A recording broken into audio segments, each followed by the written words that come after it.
Joseph and Mary in a dream that they should go into Egypt to escape this. And that's what they, of course, did. Yes, and they did that. So, he went after Christ. He went after the woman to destroy her man-child. But, and that didn't happen. Now, when that failed, the devil came with another strategy. And that's what we are reading here in Revelation chapter 12. And when the dragon saw that he was cast into the earth, he persecuted the woman which brought forth the man-child. This persecution being under Nero about the time of the martyrdom of Paul continued with greater or less fury for centuries. Christians were falsely accused of the most dreadful crimes and declared to be the cause of the great calamities, famine, pestilence, earthquake, as they became the objects of great calamities, famine, pestilence, as they became the object of popular hatred and suspicion. Informers stood ready for the sake of gain to betray the innocent. They were condemned as rebels against the empire, as foes of religion and pest of society. So the dragon went after the church of God. And continues all through the ages up to this time. When Christ sets his church up in Jerusalem, after he left and the disciples were the leaders carrying on the authority of God's government of earth, we know Satan came against her. So we are looking at a history when the devil comes after God's church with violence and crimes. And it happened. And they eventually killed the leaders of God. Yes. And the Bible, the Word of God tells us that the two olive trees, the Old and New Testament, prophesied in sackcloth. They hid the Bible and they do all manner of evil. Satan's through his agents. So don't just get carried away with a red dragon. The heads are churches. The horns are political power. The crowns on the head mean that the churches, the religious powers, had the authority, had the lead, and they would legislate, they would enforce the law of the government. Did you get that? I guess you got that. So that's what the devil agencies were doing all through the time. But now he has changed his strategy. And let's get to that. The woman was given that 2 wings. We saw that. The devil has changed his strategy, brothers and sisters. Let's go to this part. verse 15 said, and he said unto me, well, and to the woman was given 2 wings, verse 14, of a great eagle, that she might fly into the wilderness. Of course, we explained this part. Remember, but this time, tomorrow morning, we will come back and we'll talk about the period when the devil killed the people of God, and then the period when the devil befriended the people of God, because the devil changes his strategy. We are living in the time, in that period of time when the devil has changed his strategy from persecution to friendliness. Friendliness. And we will see how that comes out, brothers and sisters. Don't miss this part tomorrow, but let us introduce that, because we're touching on different aspects of this that you can see the relevance. And to the woman were given 2 wings of a great eagle, that she might fly into the wilderness, into a place where she is nourished for a time and times and a half of time from the face of the serpent. From the face of the serpent. She was given 2. Again, go back to a previous study and you will see that those wings in prophecy means period of time. Periods of time. Because wings flies. Time flies. The woman is shown as the church of God from the Garden of Eden all the way to the holy city.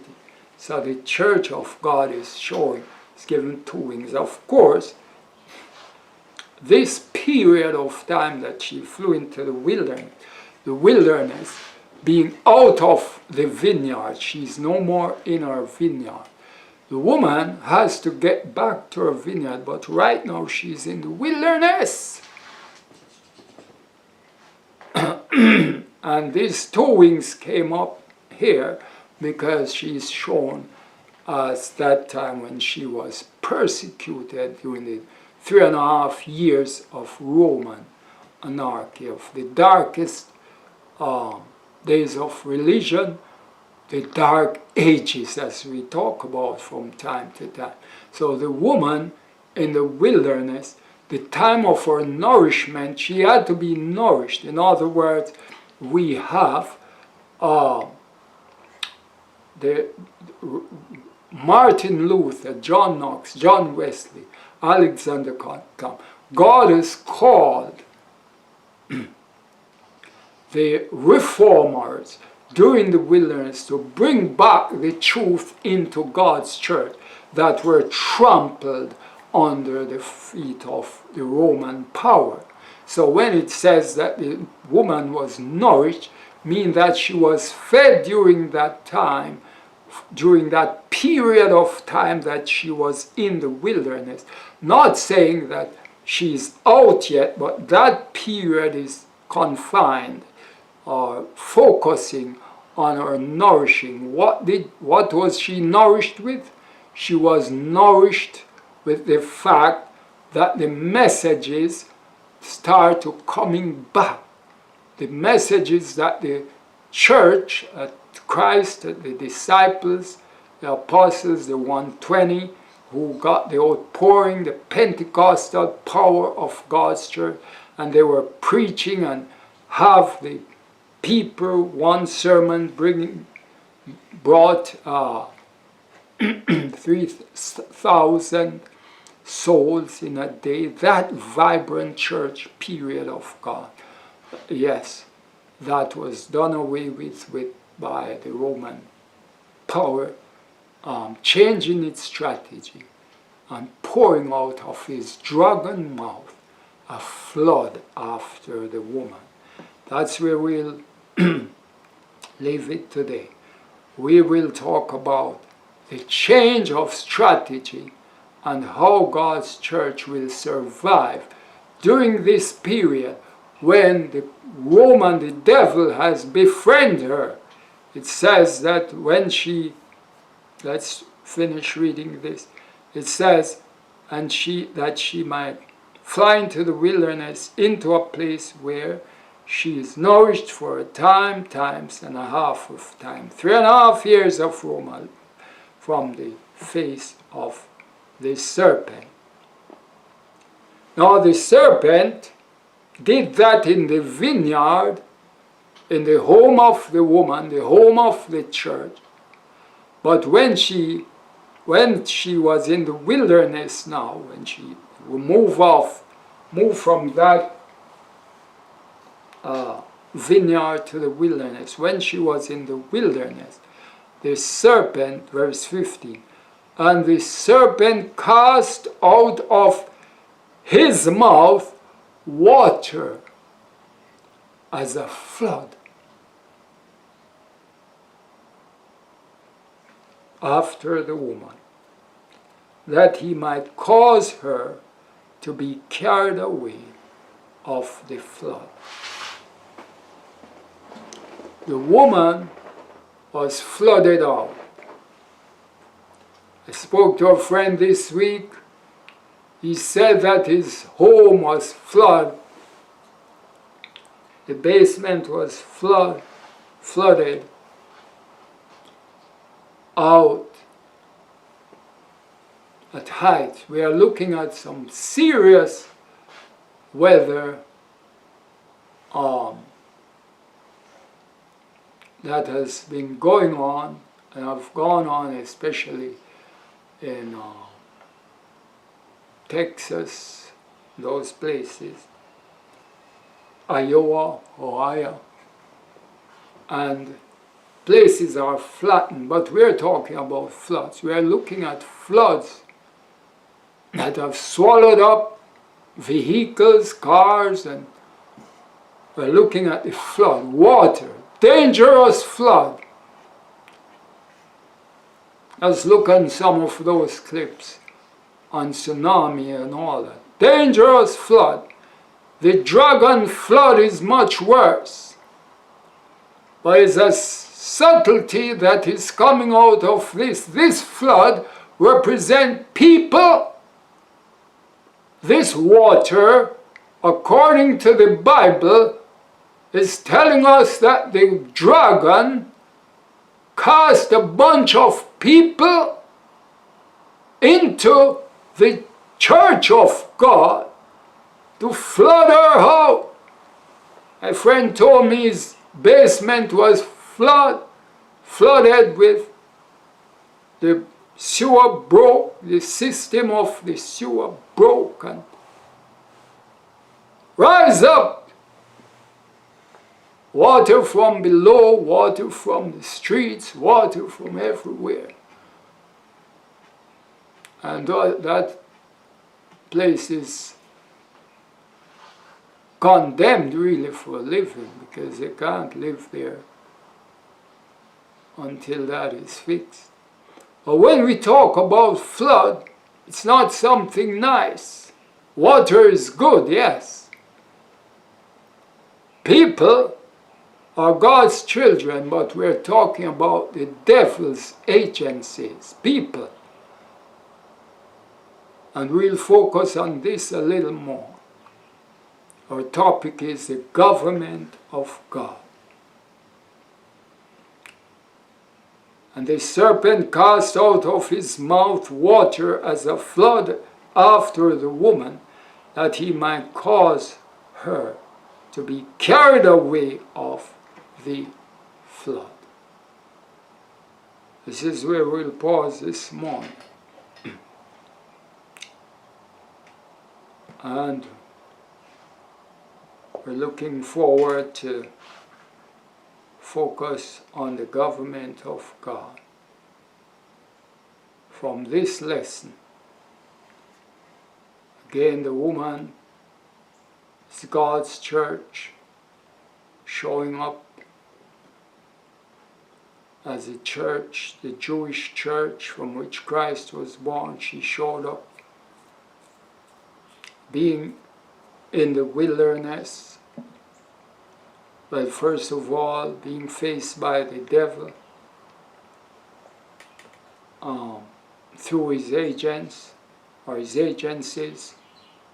And we have looked at the fact that the devil is shown as a red dragon with 7 heads and 10 horns, that he has equipped or assigned or designated the government of that time, especially through Herod's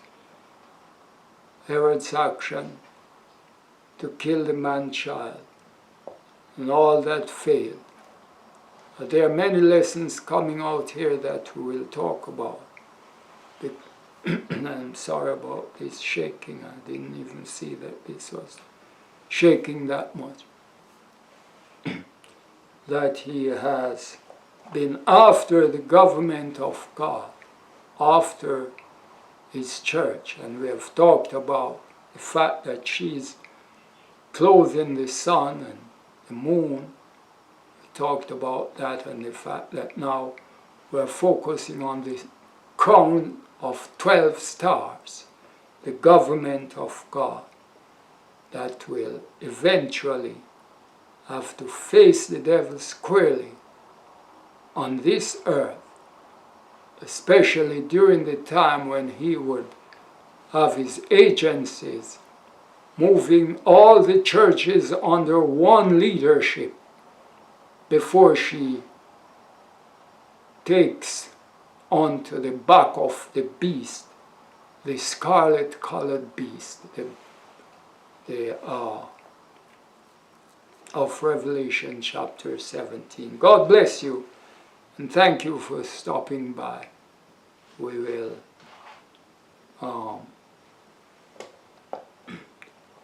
we'll be back.